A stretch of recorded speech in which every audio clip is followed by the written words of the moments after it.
नमस्कार, मेरा नाम साक्षी दुबे है और आप देख रहे हैं view one news.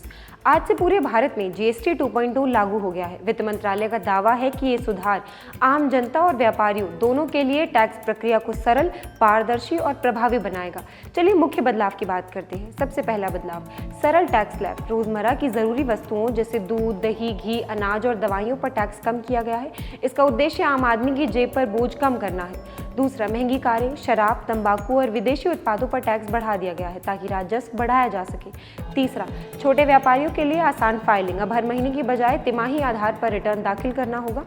Digital payments को बढ़ावा देने के लिए नए प्रोत्साहन भी दिए गए हैं। चौथा बदलाव, डिजिटल ट्रैकिंग और पारदर्शिता। जीएसटी 2.0 के तहत सभी लेन देन अब डिजिटल प्लेटफॉर्म पर रिकॉर्ड होंगे, जिससे टैक्स चोरी पर अंकुश लगेगा। पांचवा, ऑडिट और शिकायत समाधान। नए पोर्टल के जरिए व्यापारी अब आसानी से अपने ऑडिट और शिकायत संबंधी मामले ट्रैक कर सकेंगे।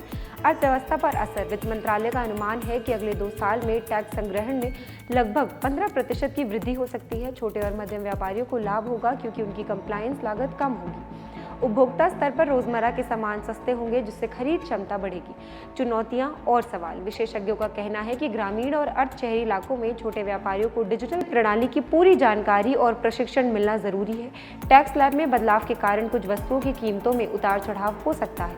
व्यापारी और उद्योग संघ भी इस प्रणाली की शुरुआत में तकनीकी और लॉजिस्टिक समस्याओं की आशंका जता रहे हैं। सरकारी उद्देश्य। जीएसटी 2.0 का मकसद है सबके लिए आसान और पारदर्शी टैक्स प्रणाली बनाना, जिससे कर संग्रह अधिक और निष्पक्ष हो। साथ ही डिजिटल इंडिया पहल को और मजबूत करना। कुल मिलाकर जीएसटी 2.0 केवल टैक्स सुधार नहीं है, बल्कि ये आर्थिक वृद्धि, व्यापार सुगमता और उपभोक्ता राहत का एक बड़ा कदम है। इसकी सफलता इस बात पर निर्भर करेगी कि जनता और व्यापारिक समुदाय इसे कैसे अपनाते हैं। आज के लिए बस इतना ही। इसे तमाम बड़ी खबरों के लिए देखते रहिए व्यू वन न्यूज़।